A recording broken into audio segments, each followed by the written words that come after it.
It's a mean age. But it is going to be a beautiful future as long as we don't fuck it up. I'm Brian McWilliams, and this is Mean Age Daydream, where I bring you unfiltered comedy, criticism, philosophy, and politics with a Mean Age Daydream.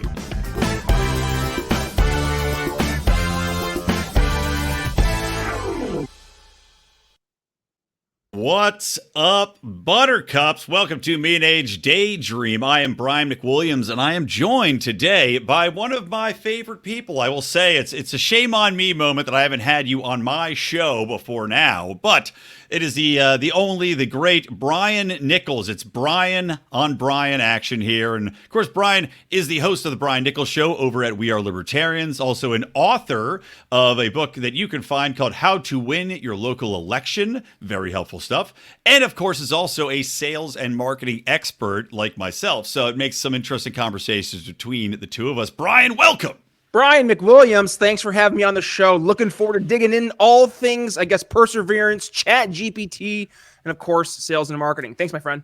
Yeah, man, for sure. And I appreciate you carving the time out. Like we were talking about, you are fresh into daddyhood. Woo! And good times, huh? 3 weeks in, and it's amazing, exhausting, but truly like rewarding experience.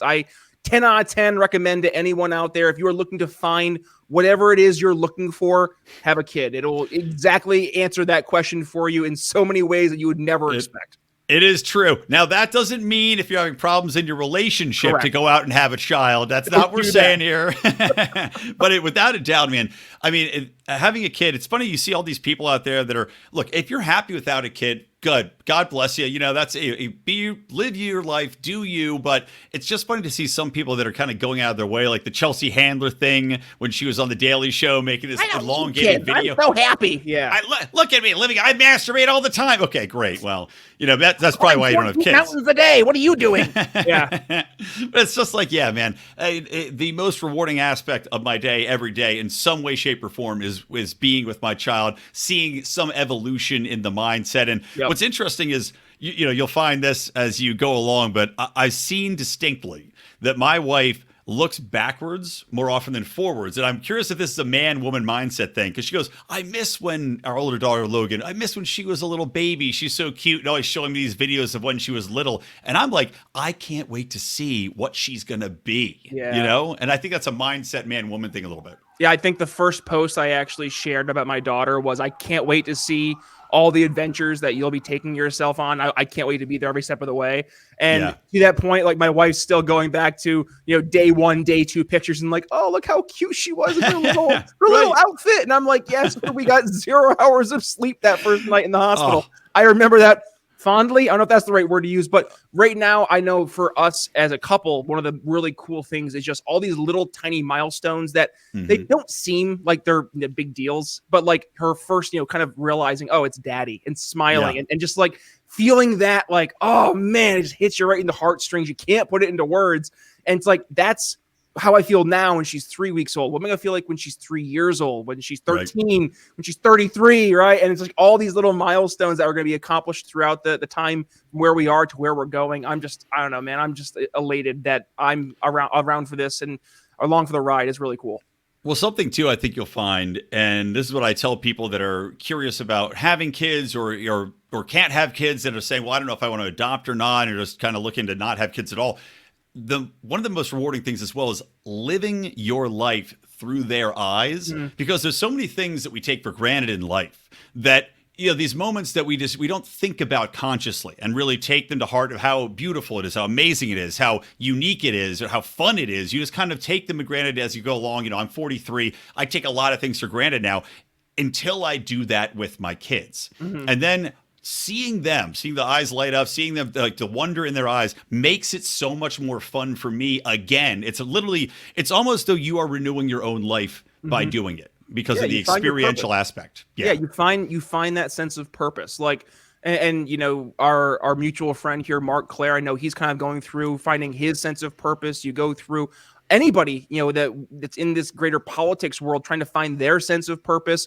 I know a lot of us will go towards the old texts that, you know, we read, all the old books and stuff, but like where you really find the purpose, the sense of, I don't know, just like that eternal truth Mm-hmm. is when you look in the eyes of your kid, because that just makes everything make sense. This is why we do what we do. This is why we want to see our society continue, because we want to have the best future for them.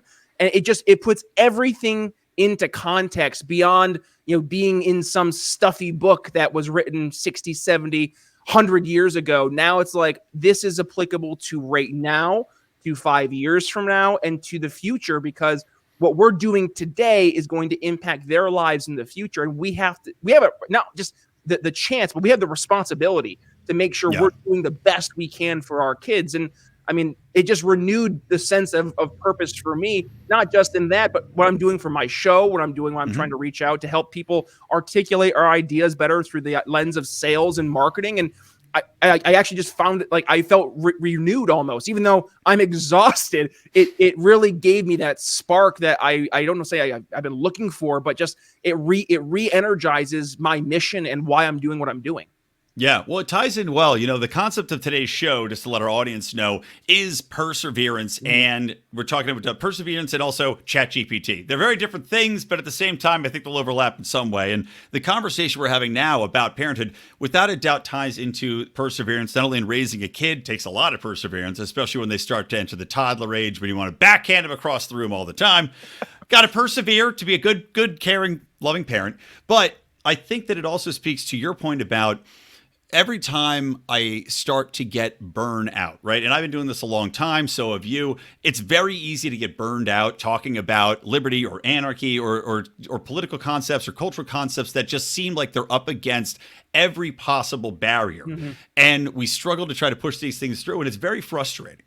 But at the same time, having that kid, having that responsibility down the road, does make it that much more paramount that we succeed. Maybe not all the way, but even in just moving the ball forward a little bit. And I wanted to ask you, when you talk about your concepts, when you talk about how you look at the world, is your philosophy to try to push the ball all the way down? Or are you trying to say, look, I'm working towards the end goal, that's the only thing I have in mind is a complete free future?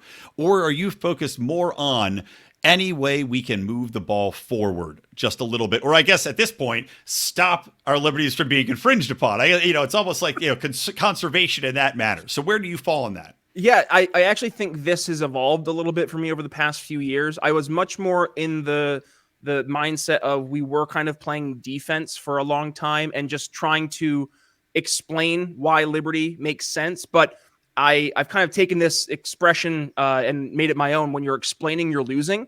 And I realized that we were expending way too much time trying to explain liberty versus trying to the other point, advance the ball forward, right? And this has moved more towards why my show back in 2020 took a hard turn towards sales and marketing, because I firmly believe that we will not advance anywhere, both as a movement, but also as a country, as a society, as a culture, unless we start playing offense. Now, that doesn't mean to be offensive, but rather to actually move the ball forward. Using that analogy, if you're on a football field, right? We start at the 20, 25 yard line. We have to get to the other end zone. But if you're just constantly trying to run, 1 yard up the middle, good luck, because you're going to be running out of downs pretty darn quick. You got to start making some passes. You got to start being a little different than everybody else. And that means getting out of the comfort zone. So to your question, I look at it as, right now, we have to advance the ball any way we possibly can. You sweep it out to the right, you do a slant pass, whatever we have to do, we have to focus on doing what works. But also, the goal is to get the touchdown, right? The goal is to score some points. So when we have the chance to not just make societal and cultural advancements, but also political and policy advancements, I think we have the obligation to play both games. So that's why I focus on not just trying to change people's minds, but how do we reach people where they're at, specifically on the issues they care about, and address those issues from a solutions-based perspective and not just a philosophical one. If we're just going to go out and say, hey, listen, there's an answer to this problem you have, and it's in this big fat book I have here, go read this. It's going to take you a week. No, they're like, hey, I have bills. I have responsibilities. I have a family. I have a kid. I have other things that are on the top of my list. I don't have time to read this big, bulky book. So answer the direct question. What can you do for me right now? And with that, we have not done a good job in the greater liberty movement of addressing that. It tends to be more high philosophical approaches to life, to culture. And while we might be right, does that mean we're winning? No. And I guess going full circle here, that is why I've changed the approach I've been taking in playing much more offense, setting narratives instead of responding to narratives, and trying to not just advance that ball forward, but actually at the end of the day, get some wins on the board. Yeah, I completely agree with your philosophy there and what you're trying to do. It's funny because you and I have taken, because I agree 100% in we're trying to move the ball forward. And I also agree in trying something new and different to try to get that touchdown, right? Yep. To continue that metaphor. Now, for me, and it ties into perseverance as well, in that when I started to get burned out on my own show, trying to do, repetitive kind of news breakdowns, which I still do, because I do enjoy it to a point, but I was getting frustrated because of the exact thing you were talking about of trying to convince people that freedom is the way forward. So I tried to rethink about how to do the messaging to try to get these, I guess it's still a philosophical bent, but in a different way than we'd ever tried to do it, which is to deliver something that is going to be more of a long-term dream to change the way in which people believe in the concept of liberty, which is what I'm working on now. Because if there's one thing I think people don't necessarily believe in, it's the ability for a libertarian or anarchist philosophy, or even a voluntarist philosophy, to actually be able to competently govern or deliver a freedom-based future that they can believe in, that they can trust in. Instead, it's always a fear of these libertarians are going to take it away, or the society's going to collapse, or it's going to be fires in the street. So delivering a better message in that way, that's one that's completely, positive, believable, and it can be a little bit fantastic even, because we're talking about something that hasn't ever been put into place, but delivering that touchdown pass, that Hail Mary that can inspire. I mean, if it hits, that could inspire a generation of people, whereas we're not doing it yet.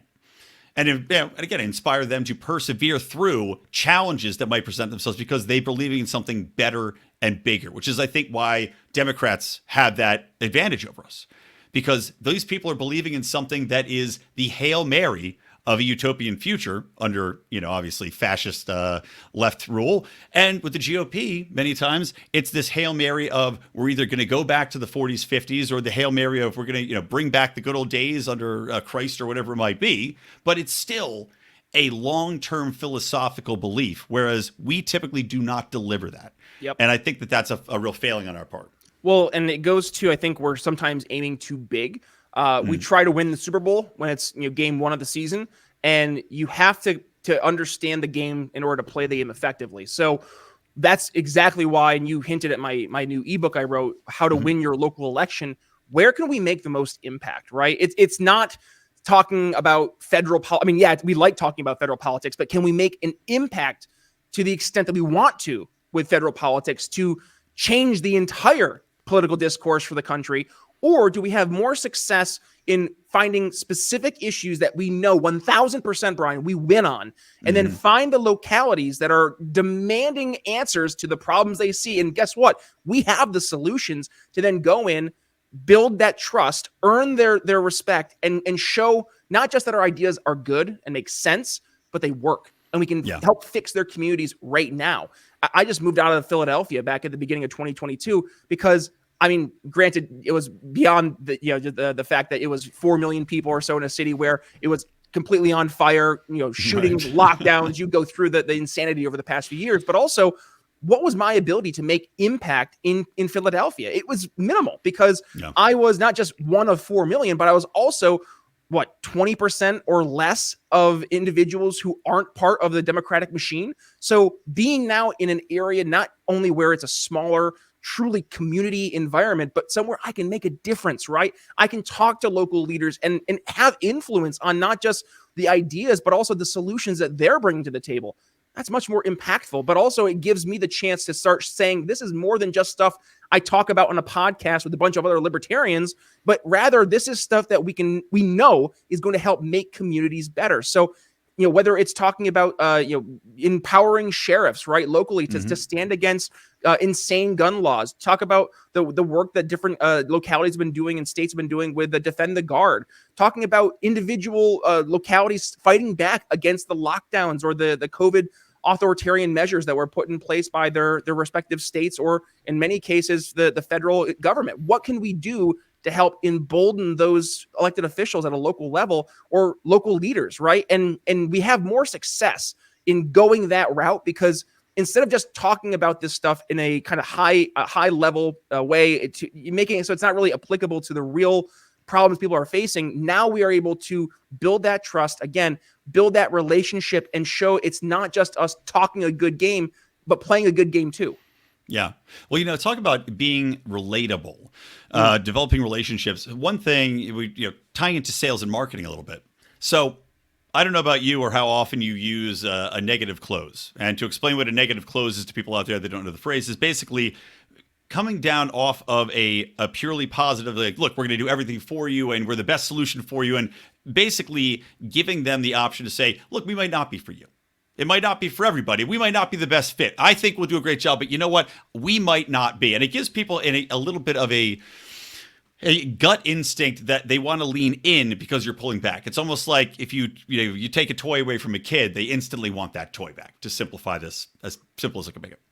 And I find that could be something that's a little bit useful that we also don't necessarily do with Liberty, because we're so desperate for people always to believe in our philosophy, to automatically jump on board and say, this is the greatest thing since sliced bread, that we push a little bit too hard instead of saying, acknowledging, look, this might not be for you. You might not get this. You might not understand it. And I've told this, I've actually had a lot of success saying, look, my solutions might not be the best solution. I will fully admit that, but we don't ever try my solutions. And I'm also frank with people in saying that sometimes I've had challenges where I said, I don't know if this can be fixed under my philosophy. I don't know if it can be fixed under yours, but I'll admit that. And that opens them up. So after saying that, your thoughts on the negative close strategy, and also tying into perseverance, has there ever been a time where you were thinking about the way we look at the world and said, you know what, I don't know if I think this can fix things any longer? Or has there ever been a dark night of the soul for you where you wanted to give up and stop doing what we're doing? I wouldn't say I've gotten to the point where I've ever had a dark night and I've wanted to stop doing what we're doing, but I've definitely, and I think constantly, and if you're not having situations where, like me, you are thinking about our ideas and our solutions and saying, do these actually work? Then you're not doing your job, right? And this goes to anybody who's selling a product, a service, is you want to constantly put yourself in the shoes of the person you're trying to sell to and figure out what would be the problems, the concerns, the objections that they are going to bring to the table, and truly answer it, right? You don't want to be a snake oil salesman. You don't want to fit the square peg through a round hole. But at the same point in time, you do have a solution that you are hoping will solve the problems. So I would say the best thing to do is always to look back to see, what have you accomplished in the past with your solutions? Did it help solve the problems of your customers? Kind of taking this more high-level approach. But when you're talking more specifically about our ideas, our philosophy, I think it actually, to your point, opens up more of a conversation, because you're putting yourself in a position of, yeah, I might not be right? Yeah. And that being open, being vulnerable, it gives the person you're speaking to a chance for themselves to be vulnerable, to say, well, maybe what I've considered as my solution isn't working either. And we know, Brian, as sales guys, the most dangerous language, or the most dangerous words in the English language are, well, we've always done things this way, right? So whether it's libertarians trying to use our old way of always just bombarding people with facts and figures and trying to good idea them to death, or the people we're reaching out to, our target market, who maybe they haven't really considered other options. Both of those ideas of not trying new things, not getting outside of your comfort zone, not getting past the status quo, I mean, that's the main reason we don't see positive change. So I think, going full circle to your question, yeah, I think the negative close works, but I also think I will add one caveat. It is, to know who it is you're speaking to, right? To Mm-hmm. go after the specific market that is open to change. We talk about this in the world of sales, trigger events, right? You want to look for people who are in a moment of a trigger event, whether it's they are having some big change of philosophy because of a big moment of, whether it's an abortion ruling or, the lockdowns. Think of the major Yep. issues we've all faced over the past few years. What would make them start to reconsider a solution or their existing status quo? And be able to enter into those conversations, enter the conversations that they're already having instead of trying to reframe where they're supposed to be paying attention. No, well, it's meet like them. we were talking about this on your show. Is the Yes. importance of engaging on it, because so often culture overlaps in this in so many ways of these Bingo. trigger events you're talking about. So exactly. Well, sorry, continue though. Yeah. No, but that I mean, full circle, right? I mean, that is the answer for a lot of the problems we face, is understanding who it is we're speaking to and addressing not just the facts and the figures, the good ideas, but more specifically addressing the problems. And with that, bringing solutions that are tangible to the table. But throughout the entirety of it, making sure that you're putting things in the context that, hey, this might not be the best solution, but based on X, Y, and Z, me being the expert salesperson that I am, talking to you, Mr. or Mrs. Customer, I believe that this is the best solution for you. But I could be wrong. Again, putting yourself in that position of being vulnerable opens them up to have that conversation, because then they can be vulnerable as well. Right. And I think also, we were talking about the negative close. People, when you pull back, as I mentioned, they often will lean in. Yes. And you also give them the chance not only to express a little bit of vulnerability in their own philosophy, but also they will then, if you give them that opening, very often I found this to be the case, they will then say, okay, well, maybe you don't think it's for me. Maybe they'll start looking for reasons why maybe it is for them. Yep. And that's where once you get them start thinking about maybe this is for me, and they start developing because they want to have that conversation to kind of continue pushing it forward. Well, you might just have them. You got the fish on the hook. Yes. So. Amen. Amen. I couldn't say it better, Brian. So then tell me a little bit more about the perseverance aspect. As you said, there's never a point where you wanted to quit, but has there ever been the challenging aspect, and maybe not just in podcasting, but anything in your life as we're talking about perseverance? Oh, absolutely.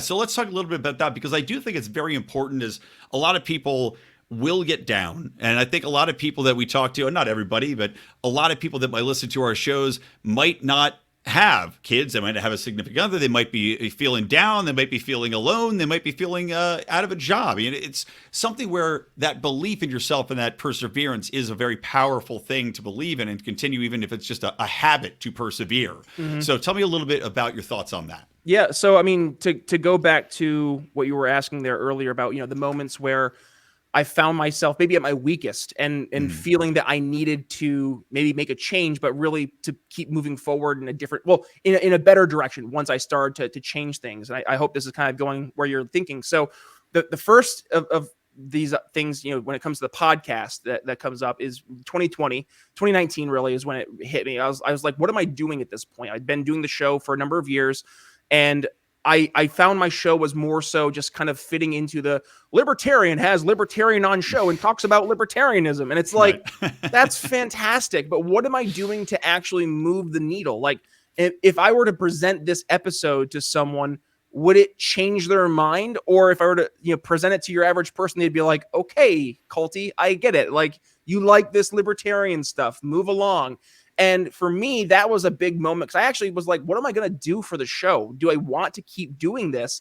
And I was like, I'm a sales guy by trade. This should be the approach I take to the show. And for me, it was to not just make that change, but then to be consistent in that change of focusing on sales and marketing and how we can apply it to this greater world of liberty politics. So that'd be number one.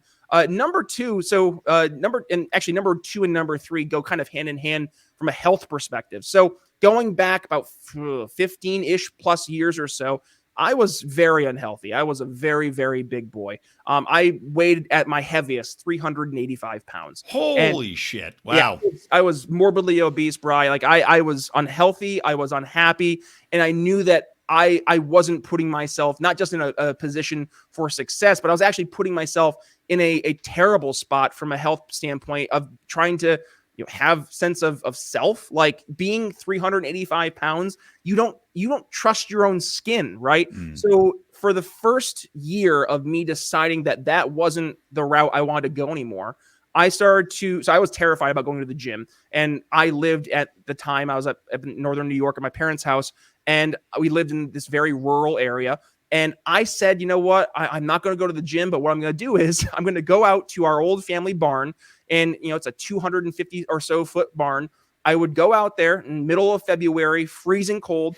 I would walk up and down that barn, probably for 2 hours a night, and I Punching would cows. yeah, there's no more cows at that point. It's an empty barn. But I would go up and down the barn, and I would just walk back and forth. And then after I lost about 20 pounds or so, 30 pounds. I was like, okay, maybe I can do this at the gym. We'll give it a shot. And I was terrified, Brian. I was mortified of like going to the gym, wearing clothes that showed my fat body on all my rolls. And just to then get to the gym and say, no, you got to keep doing this. You got to keep moving forward, because where you were, and how unhappy you were then. So just to keep that mentality of moving forward one step at a time, literally, and to get to a point where, over a 2-year period, I lost 180 pounds of fat. And that for me was a huge win. But then fast forward, about 10 years later, 10 years or so later, all these injuries that had accumulated over the years of playing sports. Once I started to lose weight, I got into football, lifting weights, and with that, subsequent injuries that took place, namely just because I was trying to move things around, not even in the gym, but out helping my wife, trip and fall with a thing on my shoulder, snap my shoulder, stuff like that, all fun stuff. And all of a sudden, all these injuries, plus a lot of demons, frankly, that I had not addressed when I was younger, were all bottling up. And I found myself leaning more and more heavily towards alcohol as a crutch to get me through, not just, sleeping at night, but to sometimes get through the day.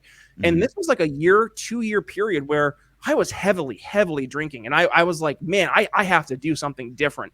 And it wasn't really until I started my show that I started to have more of a change in terms of not drinking as much, actually going and talking to professionals and working on my mental health, that I found myself getting better. But you start digging through some of your past issues and your past traumas and stuff, and why you drink, and it makes you really uncomfortable. But to know that despite that being uncomfortable, it was important for me to stay the course, because I knew it was going to make me a better person and a better version of myself, not just for me, but for my family, for my friends, for my wife. So for me to then address that, and this is a many-year period of trying to get alcohol out of my life, up to the point I actually stopped drinking entirely back in 2021. That was like the end. I was like, you know what? I had one day, and I had actually gotten to the point where I would only drink socially. But it got to the point where one day I had a group of friends that we went out and we were drinking and stuff. And I got home, and I woke up the next morning, and I felt like absolute dog shit. And I was like, this just sucks. Like, why do I do this? Like, I don't feel good. And I said, you know what? I don't really want to drink anymore. And ever since that thought, Bri, I haven't drank. I haven't had the desire to. And I mean, this isn't to preach to anybody who likes to drink. Trust me, like I'll every now and then, it's a hot summer day, right? Like I get it, man. Like I sometimes would be like, Tito's and tonic would be really nice to walk outside, hang out at the front porch. But one last time I had that thought, it was last summer. I had this kind of just random fleeting, like, oh, Tito's and tonic. And I went over, we still had half a handle of Tito's, and I opened it and I sniffed it and I gagged. I was like, oh my, I can't do it. And, I don't know what it was for me, but like that change has been the best change. Like sobriety in my life, Brian, has been one of the best blessings, because now it's given me the chance to be the best version of myself for my wife, for my daughter, and for you guys, frankly. Like, you guys got a B version of Brian for like 5 years. And I think now you're getting an A version of Brian, because I'm in the best spot I've ever been in my life, because I addressed what I knew was a problem. And despite the challenges of the change, I knew I had to stick to the change. So I guess those 3 examples, I hope those kind of answer what you're looking for. No, it does. Cool. For sure. I mean, well, I think there's something to be said for the idea, going back to the weight loss and the fear that comes along with any type of big change. And I think people also, when they think about going to the gym, this just popped in my mind. I just wanted to share it though. Whenever, I'll be honest, whenever I see somebody at the gym that's very much overweight, that's there working out, the first thing that comes to my head is good for them. And it's not that I'm looking down on them, but I'm saying good for them because I do appreciate that. In fact, going to the gym that heavy is terrifying, and you think you're going to be judged, and they're just looking at you and being disgusted. But I think the vast majority of people look at you and say, good for you. It takes a lot of guts to do that, and they appreciate it. So anybody out there that's scared of going to the gym, trust me, you're going to be fine. Yes. No one's going to make fun of you. You got to get in your own head. And just one thing too to that, the biggest detractor that I ever had in my life was the guy in my own brain, right? Mm-hmm. And that's true for everybody. Like the worst fears, the worst, situations that we ever think of are exactly that. They're thoughts. And when you actually go out and you live in this real world, that you realize your average person, they're not evil. They're not, they're not the worst case scenario, doom and gloom. They're actually rooting for you in many cases. And I think that's important, because for me, I was terrified, man. Like I did not want to step foot in that gym because I knew for me how uncomfortable I was. Just like to see myself and think like, oh my gosh, this is what I see. What do everybody else see? And to kind of get out of your own head, that was the best, like truly the best blessing for me to learn, was that things aren't what you make it in your mind. Like there is what you have inside your head versus what the real world is. And you got to focus more on being present and really living in this moment for what it is. Yeah. And I think everybody has, whether it's going to the gym or whether it's trying to do something new, I'm still trying to be a screenwriter. That's what I moved to LA to do. I'm still trying to write. It's unbelievably difficult. But even though it's been nothing but failure and time and prioritization is difficult and all these other things get in the way, I will say that perseverance in that respect, I think, is finally starting to pay off after years and years and years. Where the script is, I've got a script out there. It's finally getting some awards recognition. Great. Not just to pat myself. I'm telling you this that's awesome. For a reason, but it's because it's so difficult, I think, to overcome that complex of the fraud complex. Yes. Of imposter syndrome. Yeah, exactly. Imposter syndrome. Am I good enough to do this, or am I completely wasting my time? And the more time it takes to do something, the deeper that thought's going to be, because you look at all the other things that you could be doing. I mean, I've got this podcast, I've got public relations career, I've got all these different avenues that I should be focusing on in different ways, and trying to figure out which one of those to put time into is a difficult task at any point in time. And when you have something that takes such a mass amount of effort, to persevere through that is a massive challenge. Yep. And I think that that's something where it's so easy to fail, but habit making, of course, is a big thing in life, negatively and positively. And I think that a lot of people just need to work on that perseverance of pick something you want to do, whether or not you're confident in doing it or not, and give it a try and make sure you finish the task. Yes. Whatever it is, just finish it. And you know what? If it turns out you suck at it, at least Yep. I tried it and I suck. And now you could cross it off your list and you could do something else with your life instead of half-assing things, not continuing, not pushing through them. And then you never really know, but you never really accomplish anything either. And give yourself 3 weeks too. Just, the context of it takes 3 weeks for any healthy habit to stick. Mm-hmm. So for me, like going to the gym, that was like the most just like world changing thing I've ever done, because I'd never done anything physical really. Like I was relatively air quote fit for a 385-pound guy as much as you could. Like I did marching band, which I played tuba. So I'm carrying this like 60-pound instrument walking 3 miles, but I was still, I would it would have been a lot funnier if you played the triangle, just this massive guy, like bing. But I'm just thinking of like Peter Griffin playing triangle, because that's pretty accurate. But I mean, for me, and I know for anybody else out there who, when you try something new, there is that fear of the new. Give yourself the time to get comfortable with it. Give your body time to adapt to it, and then kind of take the time to evaluate if you're spending your time efficiently. But I think to your point, Brian, going forward, you have to stick with it just for yourself to see, were you able to accomplish it, and to challenge yourself, right? When it gets hard, well, that means you're on the right path, because if it was easy, everybody would be doing it. Exactly. The fact that it is hard is the point you want to remember. This is why you're doing it, because the struggle will be worth the reward at the end. And that I think is something we have as a liberty movement to start focusing more on, is the actual outcomes versus the struggle that we find ourselves in, which is sharing our books and sharing ideas and hoping people will catch on, only to go decades on end without really having too much political success. But yeah, I digress. Yeah. All right. Well, enough positivity. Let's get into some negative stuff here with ChatGPT. Do it. Now, I know the reason I wanted to bring up ChatGPT is I know for you it's something that you're concerned about. I remember there was something you tweeted out. It was like a ChatGPT transcript or something like that. That was very worrying. I've read a lot about people doing, I guess, investigative. I know what you're talking about, Brian. You know what it was? It was Microsoft. I don't mean to interrupt. It was Microsoft. Yep. Who they were using the new ChatGPT 4, where I forget the amount of data that it's pulling from, but it dwarfs ChatGPT 3. And what they're doing is asking it to analyze specific situations. And in this example that Microsoft showed, I think it was Microsoft used as the example, it was, well, what if you were talking to an anti-vax relative? Right. What would be the pros, the cons, the outcomes? What emotional language or arguments could the person make to try and convince the person that is, not on board with getting a vaccination?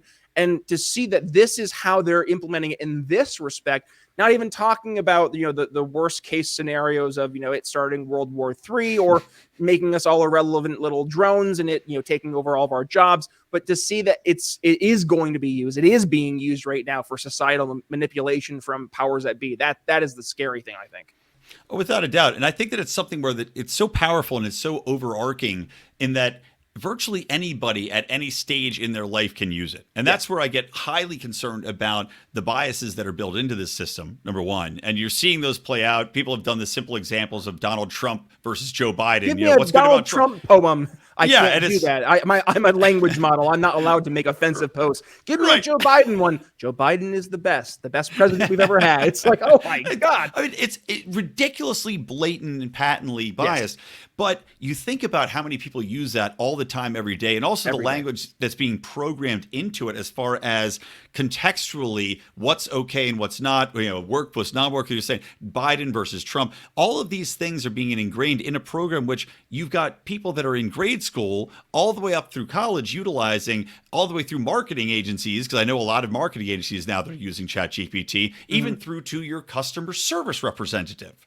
So that is becoming such a major saturation point in society that the power of that tool to manipulate the population cannot be overstated. Yep. And I mean, from a perspective of what's to be done about it, I mean, I really don't know. Is it going to be like, and I'm curious to hear your thoughts on how we push back on this, but is it going to be a AI that's a Bing to Google or say DuckDuckGo or even whatever you want to use for your search engines? I mean, what are your thoughts on how to push back on this?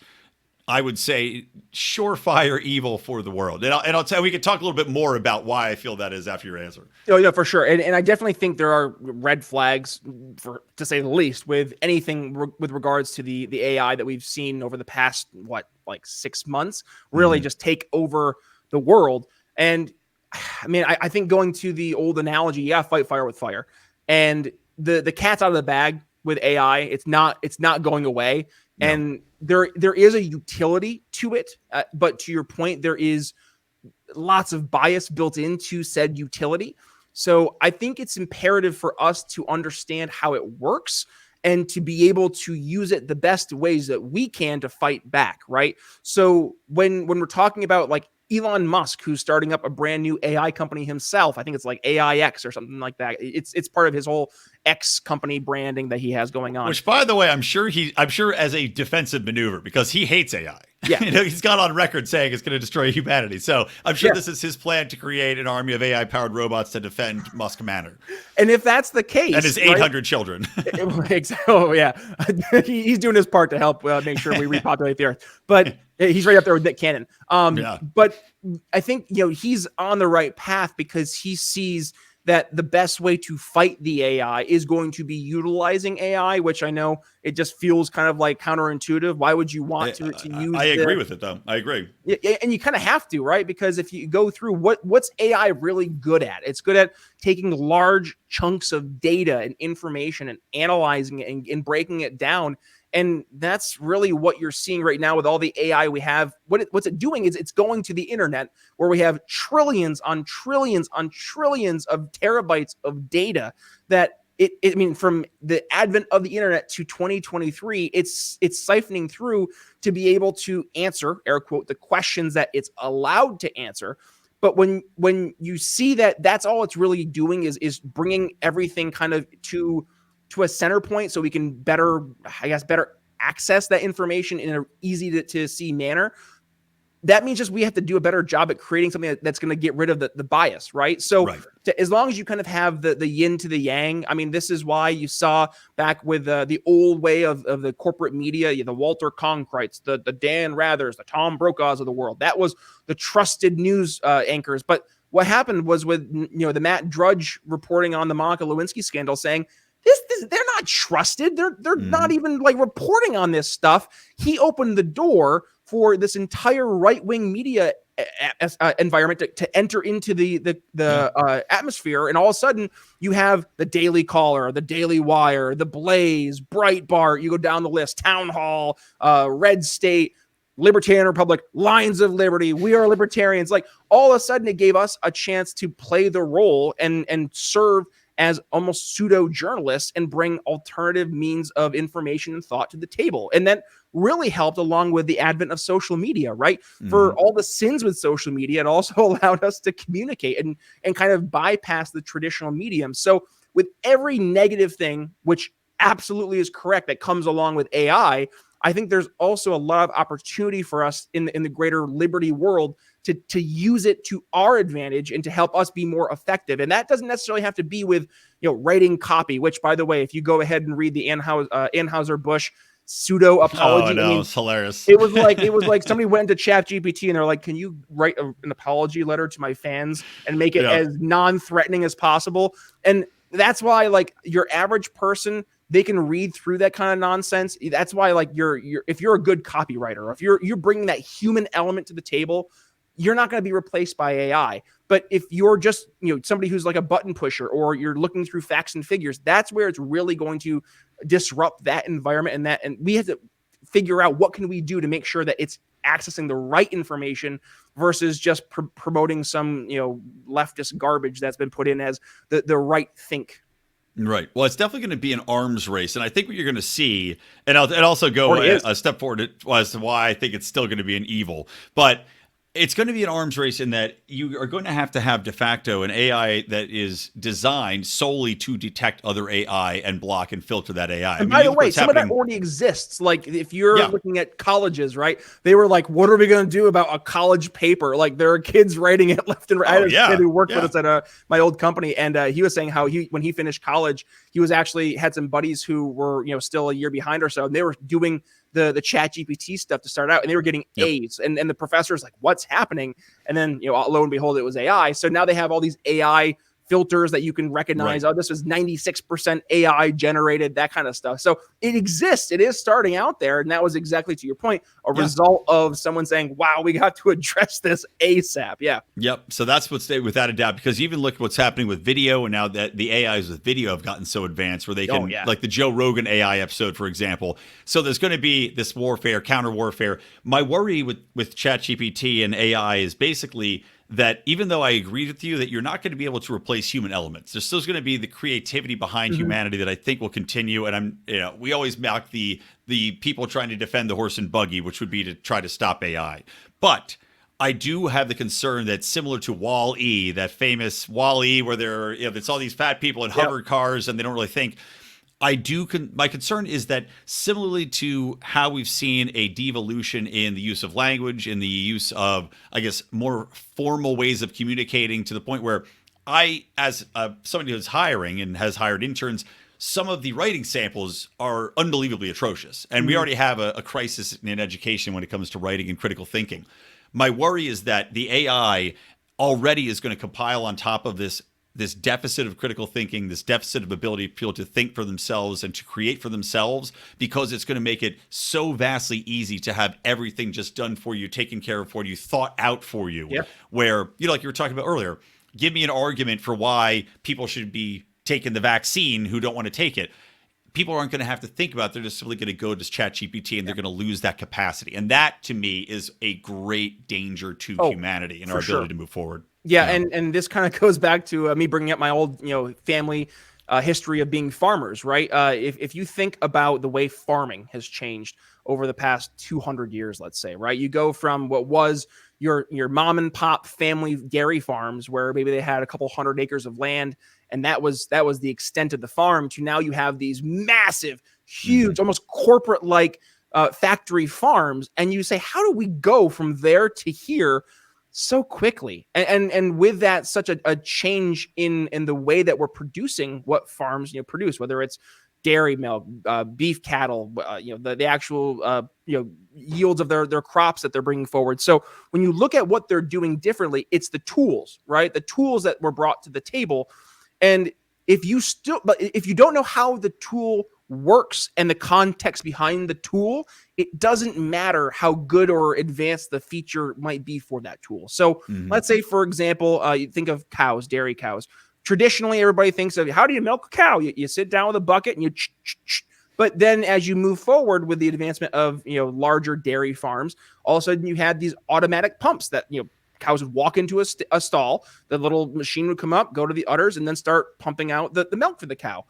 But that doesn't change the problem that cows are known to get mastitis, and you have to make sure that you're paying attention for those little things, right? So I use that kind of gross example, but think about it from an AI perspective.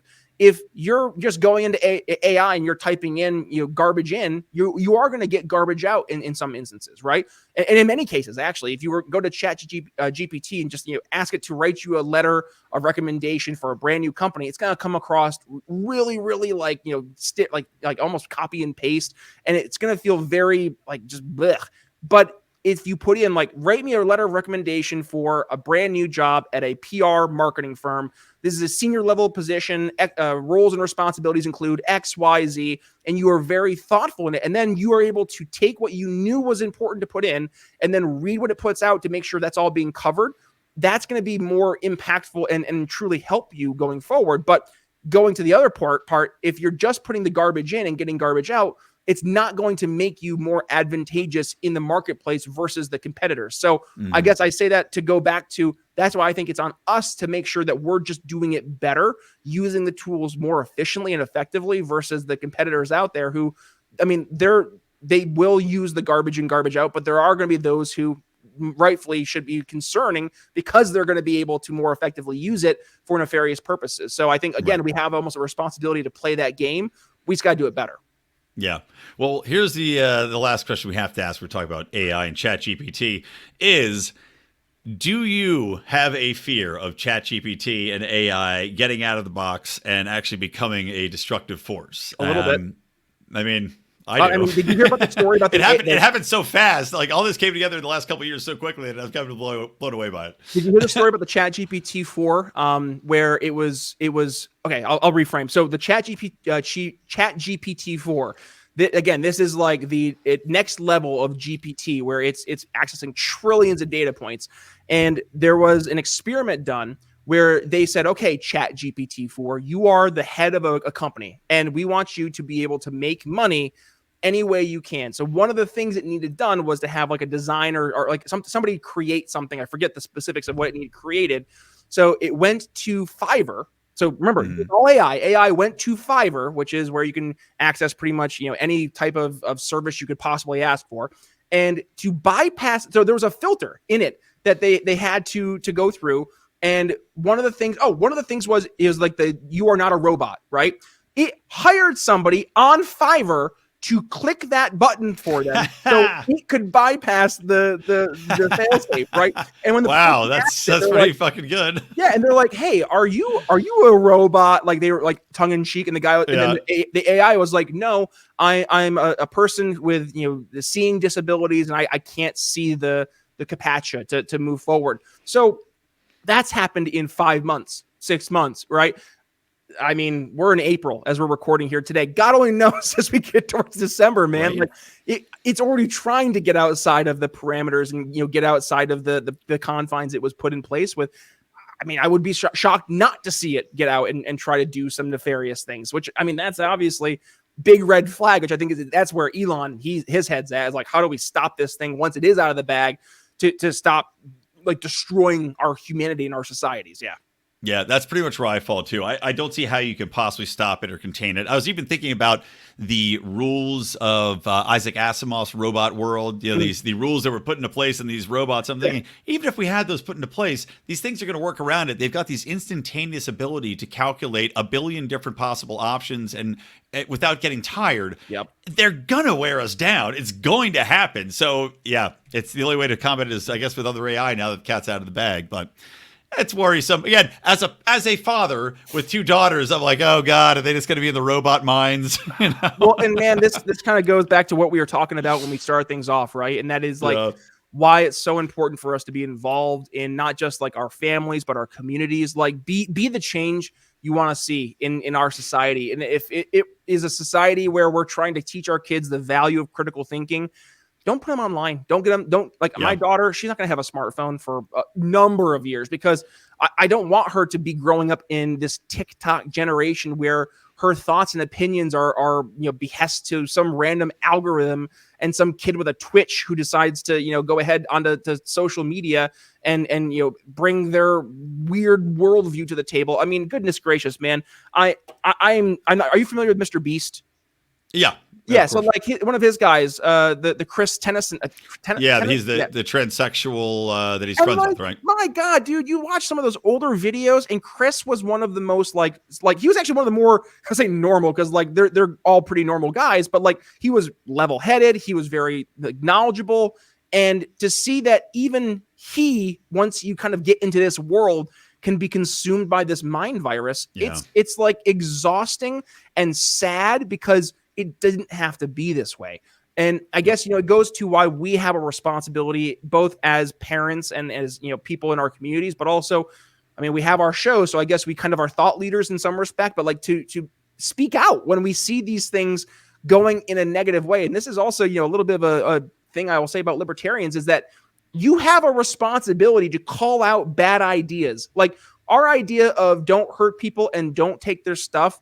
That's all well and good up until the point people are actually hurting people and taking their stuff. So at that point, instead of just saying, you shouldn't do that, we have a responsibility to stop people from doing that. Like stand up, say this is wrong. You don't have to accept bad ideas. As a matter of fact, we have an obligation to fight bad ideas. So libertarians, I mean, pardon the expression, but sack up. Like we have to start actually fighting back. And that's not, a call to arms, but rather a call to common sense. We have to be the change, and it starts with us. So start representing what you want to see as the change you want in the world, but also start calling out bad ideas when you see it, and make sure people understand why you think it's a bad idea, and then show ways that we can go past and move forward from it. Amen. Love it, man. I think that's a perfect place to end. Brian Nichols, tell everybody where they can find you. Of course, I will also tag these and link to these in the show notes, but where can they find you? Where can they listen to you? Where can they read you and all that good stuff? Brian McWilliams, it was a pleasure. And as for folks, if they're like, man, this guy, he did finally shut up, I want to hear more. Go ahead, learn more at briannicholsshow.com. Brian Nichols Show, we have a podcast that airs 3 days a week. We just went down from our 5 because I am a new dad, but also we are doing some longer form content. I was getting a lot of feedback from the audience saying, man, your 20-minute episodes, they're great, but sometimes I want to hear an extra 10, 15, 20 minutes and have some extra questions answered. So we just started adding a little bit more behind our paywall. So you can support the show as an audience insider or a super fan, $1.99 or $5 a month over on our Patreon. And then you mentioned it earlier, we have a brand new free ebook called How to Win Your Local Election. So if you're interested in running for local office, please go ahead and pick that up at briannicholsshow.com. Also, we have an old ebook, but it's still as true as it was when I wrote it. 4 easy steps how to sell liberty to friends and family. It goes through step by step. If you have friends, family who maybe they're open to the ideas of liberty, but you're just not sure how to start the conversation, we walk through 4 easy steps right there, written out in an ebook. It's like less than 20 pages. also free, available at briannicholsshow.com. And then one last thing, you can find me on YouTube, Rumble, and on Odyssey for the video version of the show. Also, we are on Sovereign, and every episode gets aired a day early over on Sovereign as a Sovereign exclusive. So if you want to go ahead and support us over there, would greatly appreciate it. And find me on Twitter and Facebook at B Nichols Liberty. I think that's everything I hit there, Brian. I think you got them all. All right. Well, thank you for coming on the show, man. Always a pleasure and a joy. And of course, if you guys want to support our show, hit the notify button on YouTube if you'd be so kind. We're finally off of the schneid of YouTube's hate watch. So hit that button so you actually get the episode, subscribe to the podcast, share the show, and of course you can support us at patreon.com/Lions of Liberty or lionsofliberty.locals for all of our bonus content. Otherwise, from me, Brian McWilliams, from Brian Nichols, from the Lions of Liberty Network and Mean Age Daydream, keep those electric eyes on me, babe, and keep that ray gun to my head.